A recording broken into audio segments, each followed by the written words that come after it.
Salut, je m'appelle Manu, je suis ingénieur produit chez Rockrider et je vais vous montrer comment régler votre dérailleur arrière.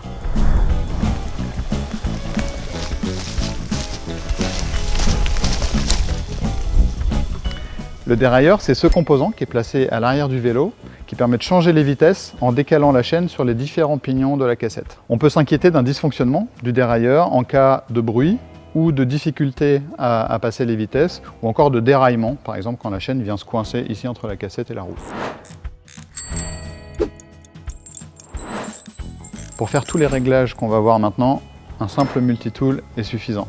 On va avoir besoin de tourner les manivelles tout en intervenant soit au niveau du dérailleur, soit au niveau du shifter. Donc l'idéal, c'est d'installer le vélo comme ici sur un pied d'atelier. Quand on est dans les sentiers, on peut se faire aider par un ami qui va soulever la selle ou essayer de l'accrocher à un arbre par exemple. Alors avant de se lancer dans les réglages, on peut déjà vérifier deux choses. La première, c'est l'état de la patte de dérailleur.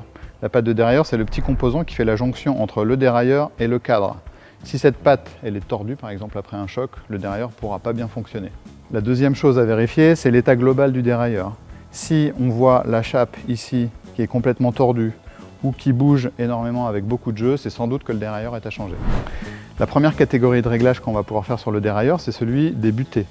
Les butées, elles servent à limiter l'amplitude du dérailleur et donc limiter les possibilités de déraillement par le haut et par le bas. Les dérailleurs arrière ont toujours deux vis de butée.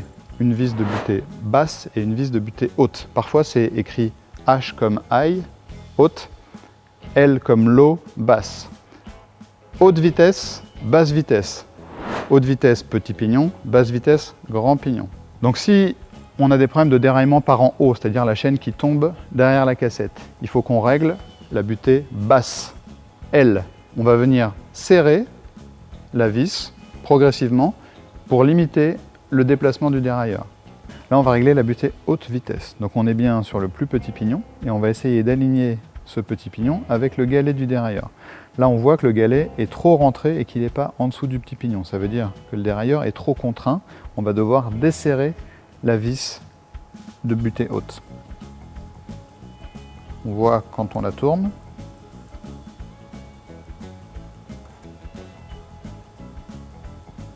Elle sort progressivement vers l'extérieur, jusqu'à être alignée. Si elle avait été trop sur l'extérieur, on aurait fait le réglage inverse en serrant la vis de butée.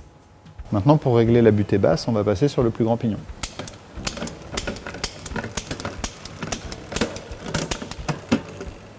Là, je suis sur le grand pignon et je vois que si je continue à shifter, j'essaye de passer le rapport supérieur par erreur. Je vais dérailler. Pourquoi je déraille? Parce que le galet ici n'est pas suffisamment contraint et donc il dirige la chaîne vers l'intérieur de la roue. Ce qu'on va faire pour éviter ce phénomène, c'est venir serrer progressivement la vis de butée de manière à contraindre le dérailleur. Là, on voit que si je pousse sur le shifter, le dérailleur veut aller vers l'intérieur. Donc progressivement, je viens serrer par quart de tour. J'appuie à nouveau sur le shifter. Là, je vois qu'il bouge encore, donc je resserre d'un quart de tour. Là, on voit qu'il bouge de moins en moins. Et là, il ne bouge plus du tout. La dernière chose à vérifier, c'est que je n'ai pas trop contraint mon dérailleur et que la vitesse peut toujours passer sur le grand pignon. Donc pour faire ça, je descends d'un rapport et je monte d'un rapport. Ici, tout fonctionne bien. La vitesse passe sur le grand pignon et elle ne va pas au-delà. La deuxième catégorie de réglage qu'on peut faire sur le dérailleur, c'est la tension de câble. Le câble, on le retrouve ici, c'est lui qui actionne le dérailleur et qui permet le passage des vitesses. Et on le commande grâce à la manette ici. Donc le réglage de tension va se faire grâce à la petite molette qui est ici, sans outil. La première chose à faire pour régler la tension de câble, c'est de passer sur le plus petit pignon. Donc on descend toutes les vitesses jusqu'en bas. Ensuite, on va défaire la vis ici qui maintient le câble. Et enfin, on va placer la molette de la manette dans sa position initiale, c'est-à-dire je la visse entièrement à fond, puis je la dévisse de 2 tours environ. Ensuite, on va venir tendre le câble ici à la main sans exagération et on vient le bloquer avec la vis. Ensuite, on va simplement passer les rapports un à un. À ce stade, on peut rencontrer 3 cas de figure. Le premier, c'est que toutes les vitesses passent sans problème, auquel cas le réglage est terminé. Le deuxième, c'est qu'on a du bruit sur certains passages de vitesse. Le dernier, c'est carrément que les vitesses ne passent pas. Par exemple, ici, la chaîne monte sur le pignon supérieur et elle redescend toute seule. La raison pour laquelle ici on a du bruit et que la vitesse ne passe pas, c'est que le dérailleur n'est pas suffisamment tiré vers l'intérieur. Donc je vais dévisser la molette, ce qui remet de la tension. Et maintenant j'ai un alignement parfait et pas de bruit. De cette façon, on vérifie que les vitesses passent bien jusqu'en haut de la cassette. Une fois qu'on est arrivé en haut de la cassette, on va vérifier que les vitesses peuvent descendre jusqu'en bas. Donc, idem, on passe les rapports un à un.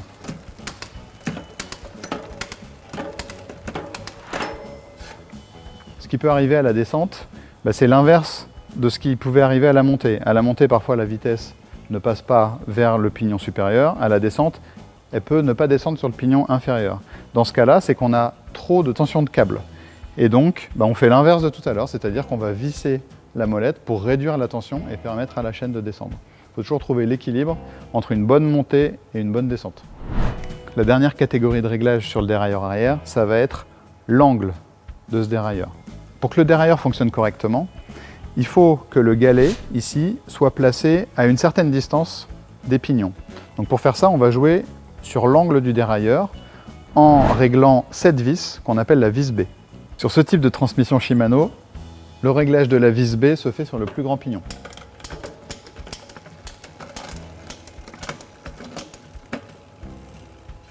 Donc là on voit qu'en jouant sur cette vis, on modifie l'angle du dérailleur et la distance entre le galet et le plus grand pignon. On va chercher à obtenir un écart entre le galet et le grand pignon qui est environ de 5 à 15 mm. Ce réglage dépend du type de dérailleur qui équipe votre vélo. Vous pouvez trouver l'information précise sur la notice du dérailleur que vous retrouverez sur le site support. Dans le cas particulier des transmissions SRAM Eagle à 12 vitesses, un petit outil qui est fourni avec le vélo permet de faciliter ce réglage. Ici, on va devoir se placer sur l'avant-dernier pignon. Ensuite, on va placer cet outil sur le plus grand pignon en s'assurant qu'il est bien enfoncé. Ici, on voit que les dents dépassent, donc on est bien placé. On va ensuite faire tourner la roue et on va devoir jouer sur la vis B pour aligner cette petite flèche avec le centre du galet. Aujourd'hui, on a abordé tous les réglages qu'il est possible de faire sur un dérailleur arrière. Normalement, en suivant toutes ces étapes une à une, vous devez obtenir un changement de vitesse qui est précis et efficace. Si malheureusement, c'est toujours pas le cas, c'est peut-être qu'un des composants est usé. Ça peut par exemple être la chaîne qui est trop détendue ou le câble de dérailleur qui est grippé et ne coulisse plus librement dans la gaine. Pour retarder au maximum ces phénomènes, on vous conseille d'entretenir correctement votre vélo et notamment pour ce qui est de la transmission, de nettoyer et de lubrifier la chaîne régulièrement. Et couper.